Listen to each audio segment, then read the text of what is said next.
would it be if the floor was pulled from beneath your feet? How would it be if the entire world flipped and all your understanding and experiences is hammered down? This is exactly how I felt while reading this book. While Adi Shankaracharya's Bhaja Govindam in itself contains very powerful verses, this book contains powerful examples and applications in day-to-day life in the form of commentary by Swami Chinmayananda.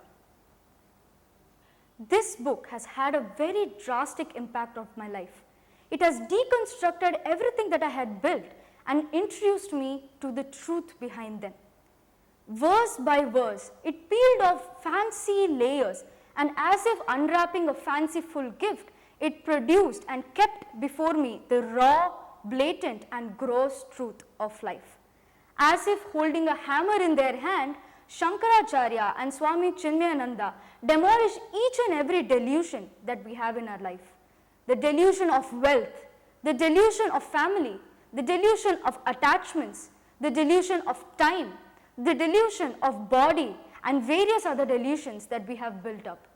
This is important for us to do away with all distractions and stay focused on the spiritual path ahead of us.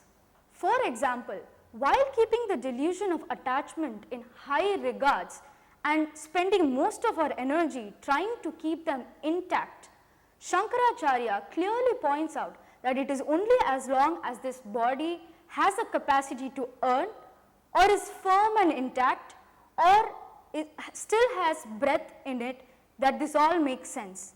And once either of these leave, there is no sense to any of this and all the delusions disappear.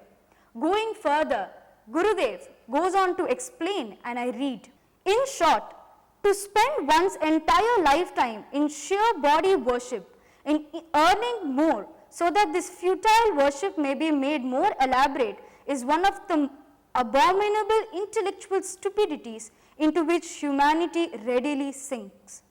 To sweat and toil, to fight and procure, to feed and breed, to clothe and shelter the body are all in themselves necessary, but to spend an entire lifetime in all these alone is a criminal waste of human abilities. For ere long, it is to grow old, tottering and infirm, and in the end, die away. This book doesn't stop there. Going on to contain 31 verses composed by Adi Shankaracharya as well as his disciple, this book urges us to leave behind our delusions and non-essentials and focus on the right spiritual path.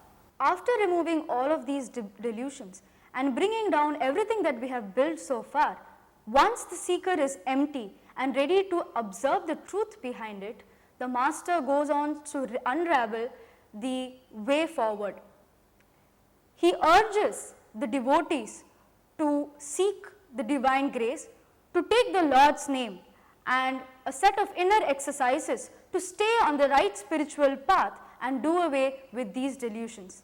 As compassionate masters they are, the book talks about various problems that the seeker might face, various distractions they might face, and the way to go about it by solving it. Reading one of those extracts, Gurudev talks about how understanding this philosophy could also be a practical problem.